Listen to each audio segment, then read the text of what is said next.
Todd Miller with the DAVI Strings. Welcome back to Guitar 101.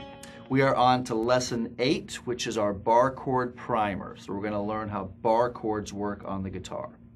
Bar chords are a really important part of guitar playing, and they're one of the great things about the guitar, in that I can take one shape and move it all over the neck to play numerous chords or scales. So a lot of instruments can't do this. They have to play different shapes to play different scales or different chords. But on the guitar, I can take one shape and play a C chord, and I can play a D chord, or an E chord, or an F chord, or a G chord, all using the same shape and a little bit of knowledge to know where to move that shape to. So there's two pieces of the puzzle to make a bar chord work. You need to know the root notes and you need to know the shape. Okay? So the root notes are typically on the 5th or the 6th string. Okay? And the root note names the chord. Okay? So we talked about learning the names of the notes in previous lessons, and we talked about how important it was to know the notes on the 6th and the 5th strings. So you really need to have a good understanding of the letter names of the notes on those strings to be able to use your bar chords quickly. The next thing you need to think about is the shape, and the shape is the type of chord. So for example, you might have a G minor chord. So G would be the root and minor is the shape or the type of chord. Okay?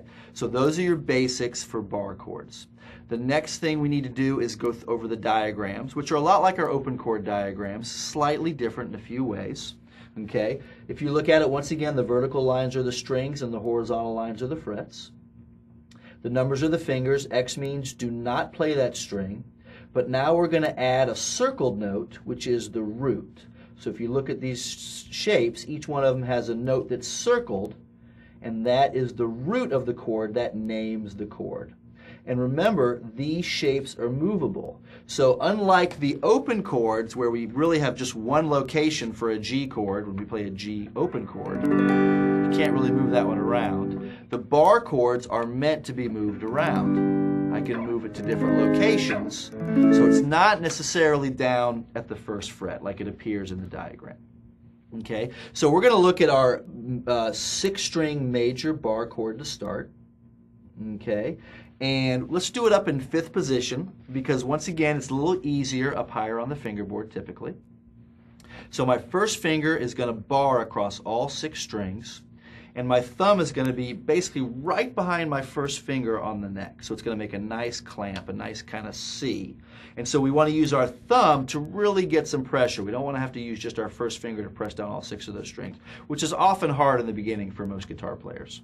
So I want to see if I'm getting all 6 notes ringing nice and cleanly. And then we'll add the rest of the notes to the chord. In this example, the 2nd finger is going to play 1 fret higher on the G string.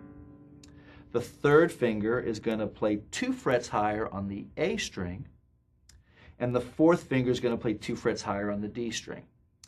So the challenge with bar chords is keeping that first finger nice and flat and the other fingers nice and round, just like in our other chords and scale ideas.